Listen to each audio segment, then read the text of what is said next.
BBD was actually by default. As you see in the movie, we when Ralph, at that time, he decided he wanted to make a solo record. We were stumped, man. We were in a lot of fear. And then, at the same time when we were actually talking about it, it's like digging up old wounds, so it feels a little uncomfortable sometimes just watching it, just reliving that whole situation. And, it's one of those, wow, if I had to do it all over again. At 57, Ronnie DeVoe finally admitted what fans suspected for decades. Biv DeVoe was never supposed to exist. When Ralph, at that time, he decided he wanted to make a solo record, we were stumped, man. We were in a lot of fear, because you got to remember, at that time, Ralph was that guy. When we go on stage, when we would take turns introducing ourselves, he got the loudest screams every time. They were the three members left behind when New Edition stars went solo, and nobody believed they'd survive without a lead singer. First was at the Worcester Arena on stage. Yeah. Really? Yeah. Exactly. And I'm talking about coming down with the smoke bombs and the lights and your cues and all that. Yeah. Our first show was a dress rehearsal in front of 20,000 people. But what happened after they formed would tear the group apart so violently that guns would be drawn on stage in front of 10,000 fans. So let's get into it. The Heartbreak album had transformed New Edition from teen idols into R&B powerhouses. Double platinum certification, 5 consecutive hit singles lighting up radio stations across America. Jimmy Jam and Terry Lewis production that stripped away the bubblegum sound and replaced it with grown man sophistication.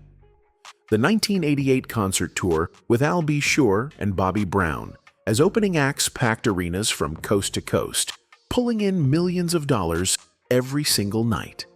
Behind the screaming fans and sold-out venues, the fractures were spreading through the group like cracks in glass about to shatter. Ralph Tresvant commanded every stage entrance with the kind of star power that made teenage girls faint in their seats. Johnny Gill's voice turned ballads into religious experiences that had grown women crying in the aisles. Bobby Brown had already proven the math with his solo album, Don't Be Cruel. 8 million copies sold, showing everyone that 1/6 of New Edition money was nothing compared to keeping everything for yourself. The success that brought them together was now the poison pulling them apart. So when we first developed New Edition, there wasn't a lead singer. Oh, okay. We would just take turns singing songs, depending on what song fit your voice or your style. When we joined the Hollywood Talent Night, Maurice Starr's talent show, we did a Jackson's medley, and that was Ralph. And so that's what really, helped us out with that deal. After the tour wrapped at the legendary Forum in Los Angeles, the after-party felt more like a wake than a celebration. Everyone knew what was coming, but nobody wanted to say it first. Ralph Tresvant finally pulled Jimmy Jam and Terry Lewis aside, away from the music and the champagne and the celebration. The two producers who had just crafted New Edition's most successful album were now being told they'd created a farewell. Johnny was taking solo deals. Ralph was going solo.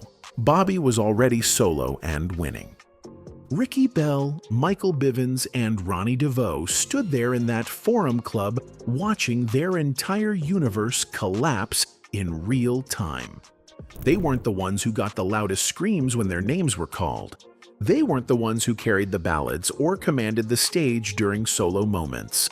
They were the three guys who made the choreography look tight, who filled in the harmonies, who stood in formation while the stars shined. In the music industry's brutal math, they were expendable. Jimmy Jam and Terry Lewis, the producers that produced our last Heartbreak album with New Edition, pulled us three to the side, and they said to us, well, since Ralph was doing a solo album and since Johnny was doing his own thing, they said, well, why don't you three guys go on and get yourselves together and go in the studio and work on the project yourselves. Nobody thought they had a chance. The music industry had already written them off as backup singers without a frontman. MCA Records offered them a deal, but it was a new artist budget. $350,000 to prove they could survive without the stars who made New Edition famous. The three members didn't want to make another New Edition album. They'd spent a decade being the clean-cut boys who sang about candy girls and Mr. Telephone Man, matching outfits that looked like their mothers dressed them. Choreography designed to be smooth and safe and non-threatening. Dance moves that wouldn't scare white America or make parents uncomfortable. They'd been packaged and sold as wholesome entertainment, the kind of act you could bring your grandmother to see without worry. Bobby Brown had shown them there was another path. Don't Be Cruel wasn't wholesome or safe. It was sexual and aggressive and raw, speaking directly to the streets instead of trying to please program directors and focus groups. 8 million copies sold by being authentic instead of manufactured. Don't be cruel, 'cause I would never be that cruel to. That album proved you could make more money by being real than by being perfect. Biv DeVoe wanted that freedom. They wanted to shed the New Edition skin completely and become something the industry had never seen before. Michael Bivins became obsessed with what Public Enemy's Bomb Squad was doing with hip-hop production. The noise and chaos and aggression in their beats. The way they stacked sounds on top of sounds until the music felt like it was attacking you from every direction. Layers of samples and drums and scratches that created this wall of sound that was simultaneously musical and abrasive. Ice Cube had just released America's Most Wanted with that same sonic assault, and it was selling without compromising or softening for mainstream acceptance. You wins or you ain't a gang banger. Keep one in the chamber, 'cause you'll get them fangs put on your son. Bivins wanted to steal that energy, that attitude, that refusal to conform, and inject it directly into R&B's bloodstream. The budget told them everything they needed to know about what MCA Records expected. They couldn't afford Jimmy Jam and Terry Lewis, who were commanding top dollar after producing Janet Jackson and New Edition. They couldn't afford Babyface or L.A. Reid, who were building Layface Records into an empire. Teddy Riley was demanding 6 figures per track for his New Jack Swing production. All the big names who could guarantee radio play and commercial success were completely out of reach financially. So they assembled a team of hungry producers working out of basement studios with equipment held together by duct tape and prayer. The Bomb Squad, who'd built Public Enemy's revolutionary sound. Dr. Freeze, who was making beats that sounded like nothing else on radio. Carl Borelli and other producers who were willing to experiment because they had nothing to lose. These were the guys making music in small rooms, not the polished big studios where New Edition had recorded their hits. Dr. Freeze walked into their session and played them a demo he'd been holding on to for his own solo album that would probably never get released. The moment that beat hit, everything changed. Aggressive snares that cracked like whips, synthetic drums that sounded cold and mechanical and futuristic, a bass line that seemed to crawl through the speakers like something alive and predatory, wrapping around your chest and squeezing. The production was harsh and beautiful at the same time, smooth R&B melodies sitting on top of hip-hop aggression. Girl, I must warn you.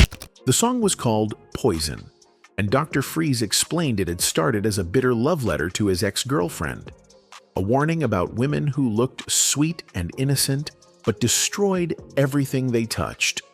Beautiful on the outside, deadly on the inside. The metaphor was perfect for what Biv DeVoe wanted to be, R&B packaging with hip-hop poison underneath. The three members lost their minds listening to that demo. This was it. This was the exact sound that would separate them from everything New Edition represented. This was how they'd prove they didn't need Ralph's voice, or Bobby's star power, or Johnny's ballads. This was their declaration of independence, wrapped in a beat that radio had never heard before. But when they played Poison for the MCA Records executives, the reaction was immediate and hostile. The A&R team hated everything about it. Too aggressive for R&B radio stations, too melodic for hip-hop stations. The format didn't exist yet for a song that lived in the space between genres. Louis Silas, their A&R executive, nearly came to physical blows with the group in the office because their visions were so completely opposite. He saw a career-ending mistake. They saw revolution. Had all these other songs, like what they called safe songs on the album that we could just send to radio and we felt like they would play right away. But we knew as far as our image, like we wanted to dance and we wanted to be in the clubs, like for once. And we felt like everyone, they didn't know what to expect from us anyway, so we felt like we could really take a chance. The label wanted them to lead with a ballad, something safe and familiar that radio would embrace immediately, something that sounded like New Edition, so fans would recognize them. But Biv DeVoe had spent years watching New Edition get exploited, coming home from sold-out tours with checks for $1.87 while executives got rich off their labor. They'd signed contracts they didn't understand as teenagers and spent a decade paying for that ignorance. This was their shot to control their own destiny, and they weren't going to let the same people who robbed them blind dictate what their music should sound like. They chose Poison as their first single, and if it failed, they'd fail on their own terms. Radio programmers tested Poison and told MCA it would never get airplay. Hip-hop wasn't on mainstream radio yet. R&B stations didn't play rap. The song fell between every format and belonged nowhere. So Biv DeVoe took it to the streets themselves.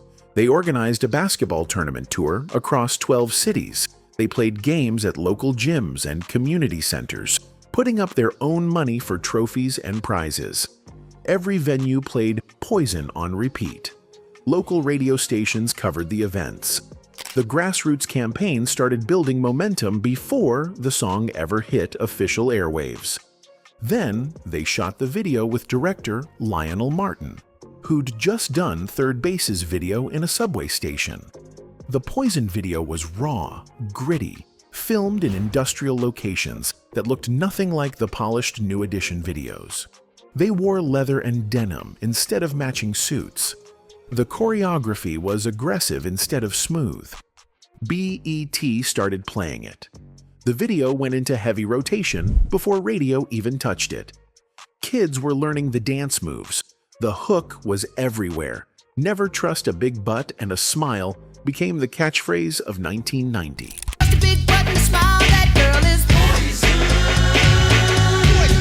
When Poison finally hit radio, it exploded. Number 3 on the Hot 100. Number 1 on the R&B chart. Number 1 on the dance chart. The album went platinum in 2 months. By the end of 1990, it had sold 4 million copies. The 3 background singers from New Edition had outsold every New Edition album except Heartbreak. They'd created a new sound that fused hip-hop and R&B in ways nobody had done before. New Jack Swing had existed, but Biv DeVoe made it dangerous and street-level in a way that even Teddy Riley hadn't touched. Do Me became another top 3 hit. The album spawned 5 singles total. Biv DeVoe was no longer the backup plan. They were the main event. By 1996, the solo projects were dying. Bobby Brown's career was being overshadowed by his marriage to Whitney Houston and legal troubles. Ralph Tresvant's second solo album flopped. Johnny Gill's follow-up didn't match his debut success. Even Biv DeVoe's second album, Hootie Mac, had only gone gold instead of multi-platinum. MCA Records still had New Edition under contract for another album. The label pushed for a reunion, all 6 members together for the first time since 1988. The marketing wrote itself. Home Again. The album recorded smoothly. All 6 members showed up to the studio sessions. They worked with top producers. The first single, Hit Me Off, went to number 1 on the R&B chart. and number 3 on the pop chart. The album debuted at number 1 on the Billboard 200, selling 227,000 copies in the first week. Double platinum within months. But the tour was a disaster from day one. First tour ever, my bro. It's some real shit. It's 96. This is Home Again. This is the big reunion. Remember they put the word reunion by our name? Absolutely. It started in 96 with the album. I actually went to that show. Angela, I ain't telling you no lie. We had a month and a half worth of rehearsal. They'd spent a decade achieving individual success. Bobby had his own tour buses and security team. Johnny had his riders and requirements. Everyone brought their own entourages. What should have been 6 members became 6 separate camps traveling together, but never actually together. The rehearsals were a joke. Bobby showed up to maybe 2 of them. Nobody knew the routines. They'd spent years performing their own material their own ways. Trying to merge 6 different performance styles with 6 different egos into one cohesive show was impossible. Our first fucking practice was at the Worcester Arena on stage. Yeah. Really? Yeah. Exactly. And I'm talking about coming down with the fucking smoke bombs and the lights and your it was cues crazy. and all that. Yeah. Our first show was a dress rehearsal in front of 20,000 people. Their first full rehearsal happened on stage in front of 20,000 paying fans. Bobby needed oxygen halfway through and couldn't finish. Ralph sat in his tour bus in parking lots, refusing to perform, while the other 5 went on stage without him. Detroit booed them for going on 2.5 hours late. The love of performing kept them going on stage. That roar when the announcer said, "Ladies and gentlemen," New Edition still hit like drugs in their veins. But the moment they walked off stage, the fighting started again. February 11th, 1997. Pan American Center in Las Cruces, New Mexico. The Home Again tour was already falling apart, but nobody expected what happened that night. The show format had each member doing solo sets before the full New Edition performance. Bobby Brown went first. His set was supposed to be 20 minutes.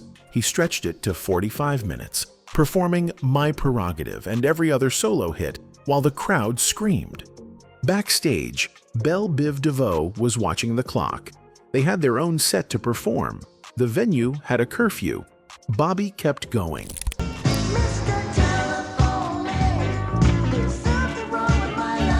Ronnie DeVoe walked on stage and grabbed Bobby's microphone. The interruption was supposed to be smooth, a way to transition to Biv DeVoe's set. But Bobby wasn't having it. He stormed off stage, grabbed a fire hose from backstage, and tried to spray the entire stage down. The hose didn't work. Bobby's security team rushed the stage. Biv DeVoe's security met them head-on. Fists started flying in front of 10,000 fans. Someone pulled a gun. The hammer got cocked, but never fired. In that moment. And then, at the same time when we were actually talking about it, it's like digging up old wounds, so it feels a little uncomfortable sometimes just watching it, just reliving that whole situation. And, it's one of those, wow, if I had to do it all over again. The concert stopped. Police cleared the venue. Bobby Brown and Michael Bivins left the tour immediately. Ronnie DeVoe, Ricky Bell, Johnny Gill, and Ralph Tresvant finished the remaining dates as a quartet, performing in half-empty venues to fans who'd paid to see all 6 members. New Edition went on indefinite hiatus. The dream of a full reunion had turned into the nightmare that proved they couldn't function together anymore. The egos, the resentments, the decade of separate success had made it impossible to go back to being the 5 kids from Boston who just wanted to make girls scream. When Ronnie DeVoe finally opened up about those years, the truth was simpler and sadder than anyone expected. Biv DeVoe hadn't been formed because 3 friends wanted to work together. It was formed because 3 members got left behind when the stars went solo. We were trying to transition into a young adulthood out of the bubblegum sound. Johnny was trying to transition from, being this young man into, being able to get into mainstream. So that fit worked perfectly for us, but Johnny Gill was also signed to a solo deal. So then we found out once we were doing that, oh, he's going solo as well. Ralph had been offered solo deals years before New Edition made it big. He turned them down to keep the group together. Johnny Gill had been voted into the group specifically to replace Ralph when he eventually left, even though Ralph decided to stay. Bobby's solo success had inspired everyone to chase their own careers. Ricky, Michael, and Ronnie weren't chosen to form a group. They were the three left standing when everyone else walked away. Jimmy Jam and Terry Lewis suggesting they record together wasn't a creative vision. It was a consolation prize. But those three background singers took that rejection and turned it into revolution. They couldn't afford the big-name producers, so they found hungry talent willing to experiment. They couldn't get radio play through traditional channels, so they built a grassroots movement that forced radio to pay attention. They couldn't compete with Ralph's voice or Bobby's star power, so they created an entirely new sound that didn't require either. I think, BBD was actually by default, as you see in the movie. We, when Ralph, at that time, he decided he wanted to make a solo record, we were stumped, man. We were in a lot of fear. The conflicts that tore New Edition apart never really ended. Even 30 years later, getting all 6 members in the same room requires negotiation and compromise. Some tours happen with 5 members. Some happen with 4. Biv DeVoe continues performing because those 3 learned they didn't need the others to succeed. The Home Again tour brawl wasn't about Bobby Brown extending his set too long. It was about 3 men who'd been treated as backup singers their entire careers, finally having enough. It was about a decade of resentment boiling over in front of 10,000 fans. It was about proving that Biv DeVoe had become bigger than the group that birthed them. Poison sold 4 million copies. It pioneered the aggressive street-level take on New Jack Swing that influenced everyone from Jodeci to Boys to Men to Usher. Michael Bivins used the success to discover and develop Boys to Men, who would go on to redefine R&B for the entire decade. The Biv DeVoe blueprint showed that boy bands could evolve beyond their teen idol image. New Edition eventually reconciled enough to tour together periodically. The 2017 BET miniseries. The New Edition story brought all 6 members together as executive producers, finally telling their story with full creative control. The process of making that series required them to sit in a room for 10 hours, reading the script aloud, hearing each other's perspectives on events they'd lived through together but experienced completely differently.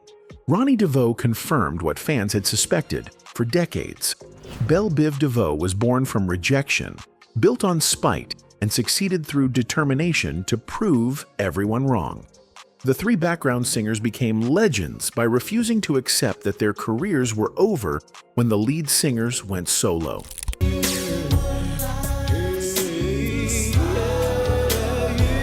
The rumors about internal conflicts, on-stage brawls, and permanent feuds were all true, but so was the brotherhood that kept them performing together despite everything.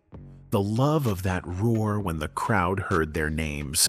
The addiction to proving they belonged on stage. The commitment to the music and the fans who'd supported them since they were kids in Boston projects singing for $25 talent show prizes.